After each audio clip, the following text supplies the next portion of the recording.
Goddag og velkommen til bygselguiden.dk. I dag vil jeg fortælle om, hvordan du isolerer en skråvæg, men der er selvfølgelig nogle ting, du skal forberede, inden du kan begynde at isolere skråvæggen. Der sidder det, der hedder et vindbræt for enden af spærrene. Vindbrættet sørger for, at luften den kan cirkulere over isoleringen i stedet for imellem isoleringen. Derfor er det selvfølgelig også vigtigt, at du sørger for at tætne hele vejen omkring vindbrættet, så luften den cirkulerer over isoleringen. Det du ser her, det er, at jeg tager en helt almindelig fugepistol med silikone og fuger omkring vindbrættet. Jeg sørger for at komme ud i alle hjørner, så der slet ikke kan komme noget luft imellem vindbrættet og spærret. Når jeg er fuget, så tager jeg en fugtig finger og kører den hele vejen omkring fugen, så jeg er sikker på, at der slet ikke er noget luft overhovedet. I videoen, der fuger jeg ikke hele vindbrættet, men det er sådan set bare for at illustrere det for dig. Nu er du sådan set klar til isoleringen. Inden du isolerer, skal du sætte noget ståltråd op, så isoleringen ikke falder ned på grund af tyngdekraften. Jeg vil vise dig i videoen, hvordan du sætter ståltrådet op. Du starter med at sømme ståltråden fast i det første spærre. Her bruger jeg en pistol, der er beregnet til det med klammer i, men du kan også bruge en almindelig hæfteklammer eller klammer, som du sømmer i med en hammer. Det vigtigste det er sådan set bare, at ståltråden sidder fast. Når du har gjort det, så fører du ståltråden hele vejen ned i den anden ende.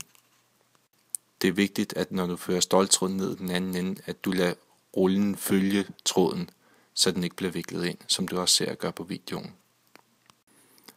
Når du har ført ståltråden ned i den anden ende af huset, så hæfter du den der, som jeg gør i videoen, og du sørger for at stramme den godt, inden du hæfter den, så du får ståltråden så stram som muligt. Jeg gør så det, at jeg fører ståltråden en lille smule op, som du ser på videoen, og en lille smule ned på den næste spær. På den måde så får jeg faktisk ståltråden endnu strammere, så isoleringen den kommer tættere på. Nu er vi sådan set klar til isoleringen. Det jeg gør, det er, at jeg sætter tommelstokken hen til spærrene, og så måler jeg, hvor meget der er imellem spærrene. I det her tilfælde er der 98, og jeg lægger en centimeter til, som giver 99, så jeg skal skære isoleringen på 99 cm. Når du skal skære isoleringen, vil du opdage, at isoleringen er 96 cm og ikke 99 cm. Så det du gør, det er, at du tager en stump. I det her tilfælde er min stump 20 cm. Jeg lægger tommelstokken til. I den ene ende viser den 99, og i den anden ende af den her stump, jamen der vil den så vise 79, fordi at stumpen den er 20 cm. Og på den måde, så ved du, at du skal skære den næste stykke på 79 cm. Du kan skære isoleringen på flere måder, men jeg gør det, at jeg har tommelstokken ved den ene hånd, og kniven den fører jeg op til den anden ende af tommelstokken, og så fører jeg tommelstokken mod mig selv og kniven mod mig selv, som du også ser på videoen.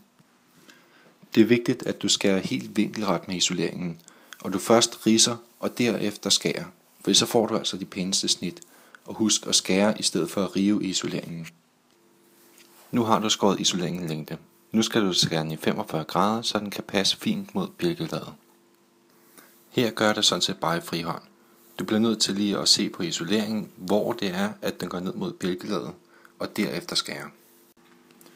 Du tager så den anden stump og skærer den ligeledes i 45 grader, så når de fører sammen, jamen så giver de et stykke, hvor de er skåret i 45 grader i den samme ende. Nu skal isoleringen sådan set bare lægges ind imellem spærrene. Jeg starter her med den store stump. Når du har lagt det store stykke isolering i, trækker du den ned til ståltråden, da det er vigtigt, at det ikke ligger op mod undertaget. Hvis dit undertag er diffusionsåben, kan du selvfølgelig godt have det op mod undertaget.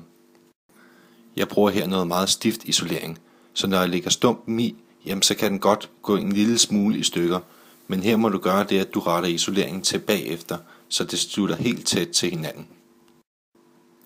Så igen sørger du for, at isoleringen den ligger ned til ståltråden over det hele, og sørger for, at den er tæt omkring spærrene, og sørger for, at den er tæt i samlingen.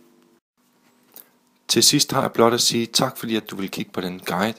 Du kan læse flere guides omkring byggeri på bygselguiden.dk.